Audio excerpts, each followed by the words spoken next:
ready to go. Just thought I'd show you what it takes to strip these logs down and get them ready to go. I got a Ryobi power washer here, 3,300 psi. I use a nozzle on 0 degrees and knock the bark off. And you can see quite a pile there. And what I do when the pile gets up to almost the top of the sawhorse, I use a rake and I drag it down the hill some, and I'm using it to cover the pathway between where I strip the logs and then the solar kiln down there. But that's the process, stripping the bark off. It's messy, but it gets the job done. And then I'll fill the cart. Can't see the cart, but I got a cart here. I'll fill it up about 3 levels deep, and then I'll haul them down to the solar kiln and put them in there to dry. I'll check the moisture rate as I'm putting them in, so I kind of judge when they'll be ready, and that determines whether they go on a pile of stuff that's going to be ready within a week or so, and a pile of stuff that's going to take 2 or 3 weeks. So instead of guesswork, I use my moisture meter, and I'm going to fire the pressure washer back up, and I'm going to go strip some more logs. And then when I get finished stripping logs, I'll show you the process that I use for getting these logs trimmed to length and any nubs and the likes peeled off of them, cut off of them, so that I can then use them in my walls. I'm spending today and tomorrow stripping logs, prepping logs, and then probably Wednesday I'll get back to putting boardwood in walls. And then next week I'll go cut some more. I don't know if you can see them in this shot. In the background I've got a big stack of stuff that I cut down Thursday and Friday last week.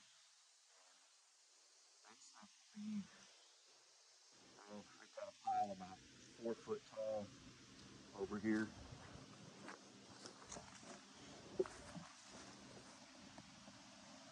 Yeah, that's the stack that I'm working off of right now. It's about 4 foot tall and probably a good 10 foot wide. And by the time I get that stack knocked out, this stuff here will have had some time to dry, and it'll be easier to get the bark to peel off of. So that's a process, and I'm going to get back to it. And the next thing I'll show you is what I do for peeling these logs. You can see right in there is a stack of logs that I will be cutting to length. That's why I haven't put my door in yet. That's my doorway.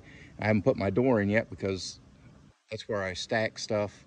And then just right over here, maybe you can make out that's my miter saw that I use for trimming the logs.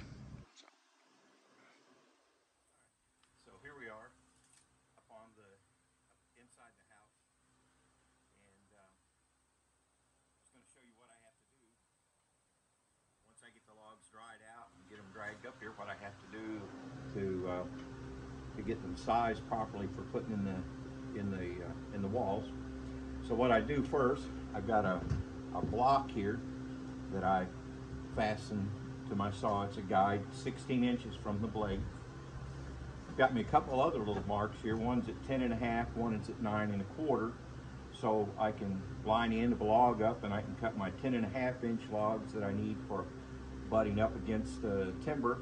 And then when I go up to the top, up against the beams that go across between timbers, I need 9.25 inch logs. So I have up my 2 marks there. And what I do before I get started is, because sometimes, I want to make sure this hasn't moved, I bring my saw blade down and lock it in place. Then I'll measure,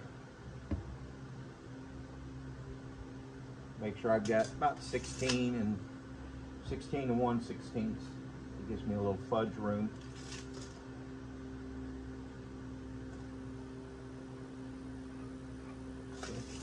And that's good. So now I'm ready to start cutting.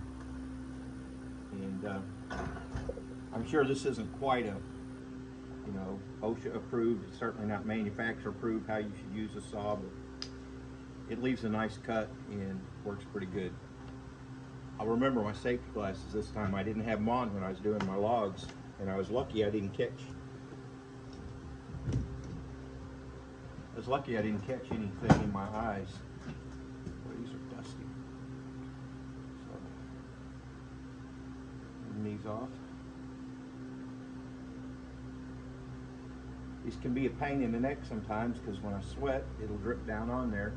But it's a whole lot better than having something get in my eyes.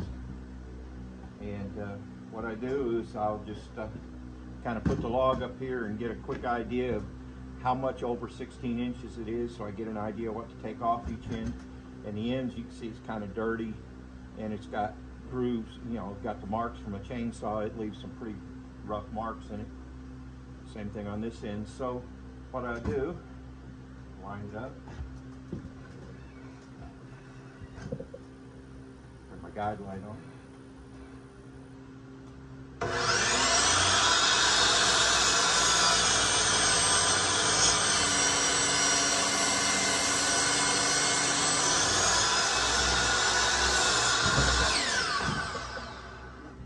Then I get a nice little thin piece like that off that end. And I toss those off into my big pile there. And I'll end up using those little pieces, those thin pieces. And what I'll do is on my laundry shed in there, once we get in the house and it's empty, it's insulated, it's got water, it's got sewer, it's got electric, it's got a window, got a couple doors, and I've got drywall on the inside walls. Well, when I get all the stuff in there in the house, I'm going to turn that into a study. That way I have my study outside instead of inside, and Deb can do whatever she needs in here and won't interrupt me while I'm studying and preparing for sermons and the like. So what I'm going to do is I'll put some, I'll staple some screen, probably some nylon screen up against that drywall, and then I'll use some construction adhesive and I'll glue some of these rounds, these little cutoffs. I'll glue to that with a little space in between, and then I'll make up a real thin batch of the mortar that I'm using, and I'll use that to kind of fill in, so I'll have faux cordwood walls inside my shed. So I got one end cut off, and then what I do is, and this is where it gets shady sometimes, because I want to make sure that the ends are square. And sometimes the logs aren't straight or they're not the same width, so that gets a little sketchy sometimes, but I try to square it up against this board, and it may not be touching the back all the way, so you have to be that's kind of sketchy because the blade wants to push it, and if it pushes it up against the back while it's going through, then it binds up, and that's not good. So anyway.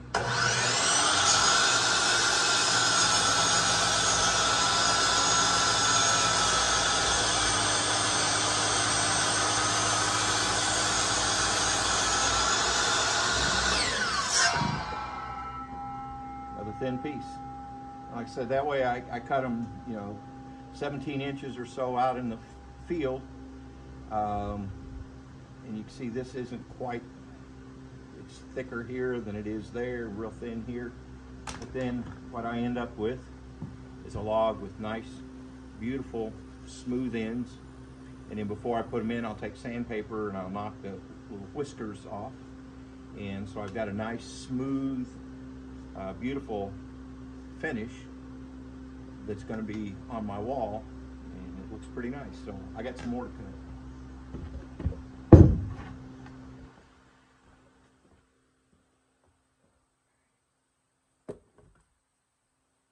Some of them I'll end up with little deals like this on it, so when I do that,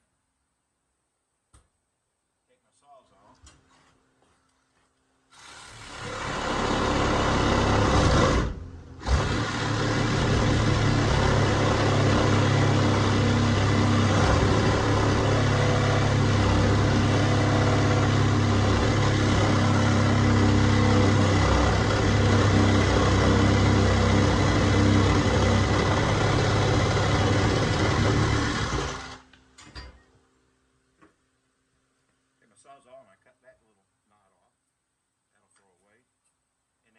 makes my log a little straighter, makes it easier to fit in. Now this one's going to be sketchy. It'll cut me in. So that'll come off.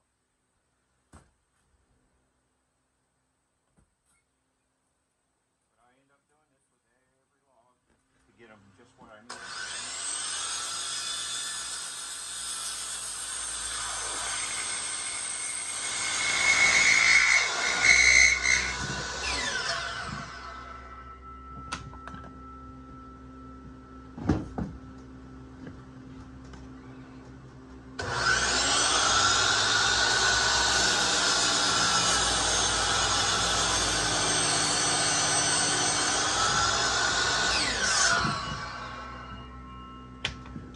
There we go.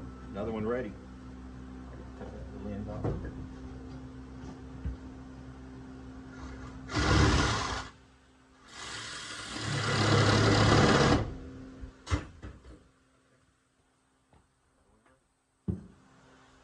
And I'll do that even with these. I'll cut some of this off to straighten it up and square the ends off.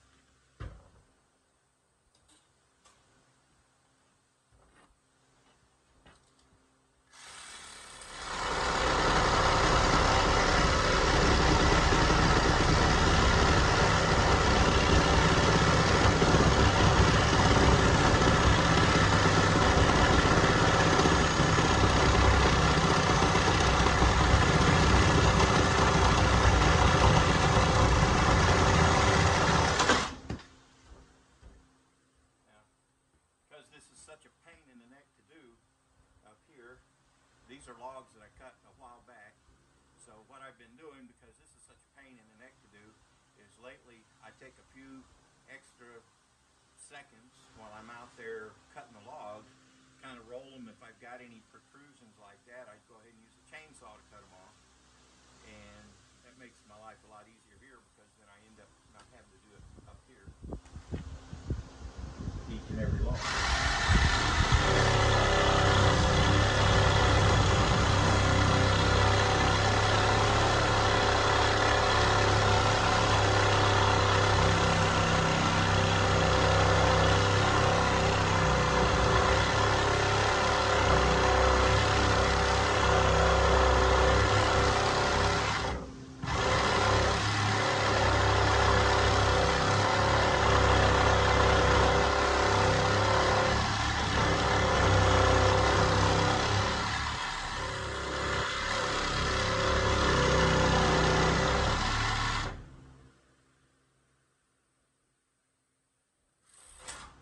Pardon me, I saw it going up. Battery ring about to run out.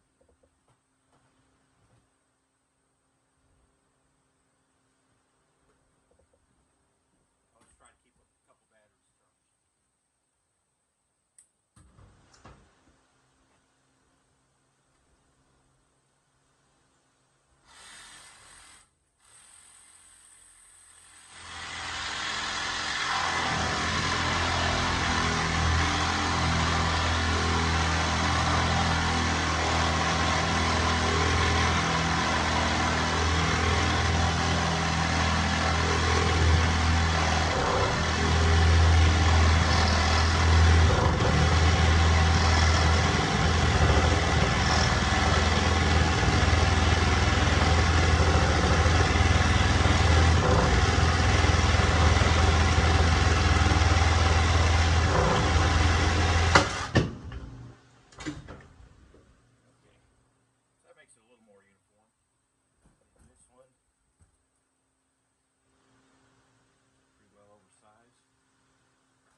Now these, some of these where it's big like this,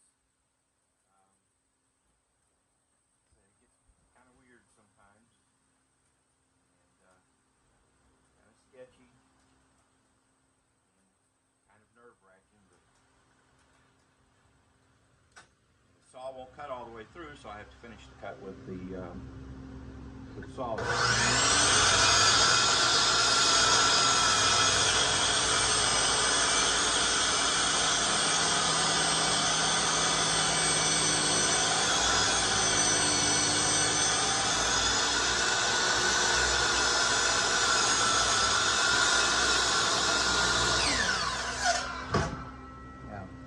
see, that didn't go all the way through.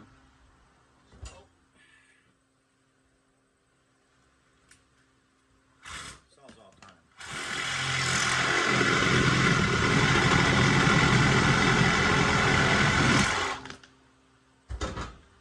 There you go. Trimmed off, fairly straight, square. And then some of them get really sketchy. Probably shouldn't have shown this, but that's what I have to do.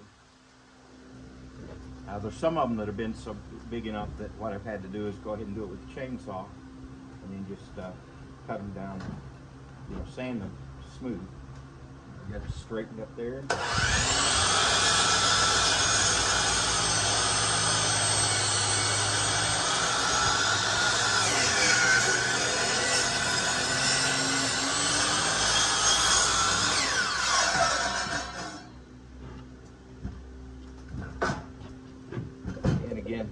Didn't go all the way through, but it's still quicker than trying to cut the whole thing with the Sawzall.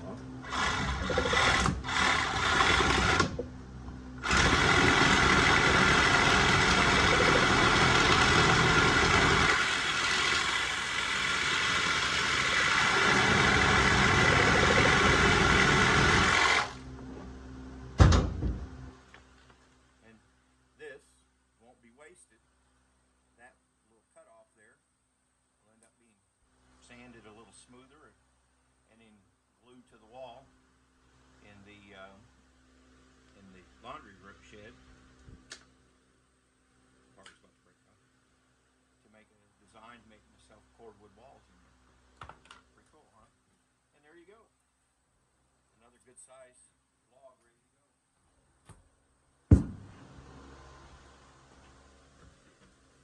I got a bunch more of these to do, but I'm going to show you something else.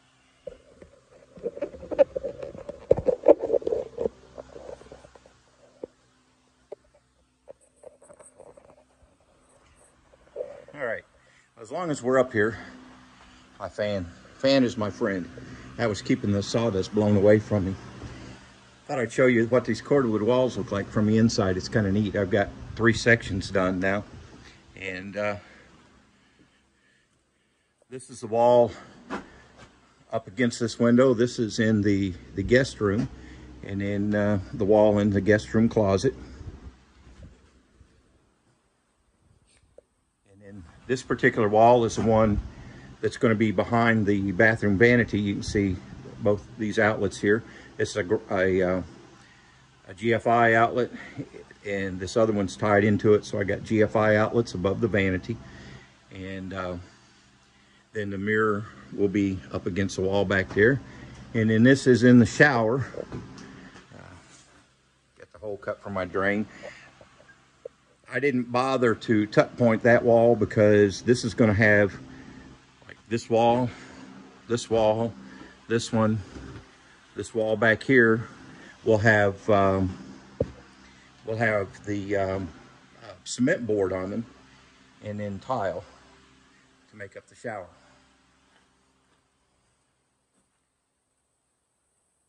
Into the hallway, into the bedroom, and this is what the bedroom wall looks like. You can see the window box there. That's a 36 high by 48 inch wide window box, and had to use small pieces and a few half pieces up above it.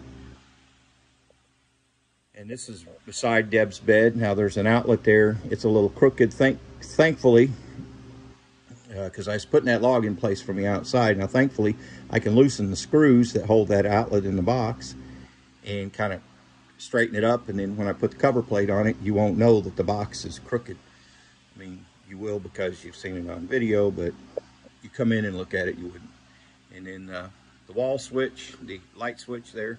And again, all the wiring for this is inside the wall, inside the insulation space, and it's isolated from the mortar, so there's no mortar up against this. And then I got to clean up down there at the bottom. But that's what it looks like there.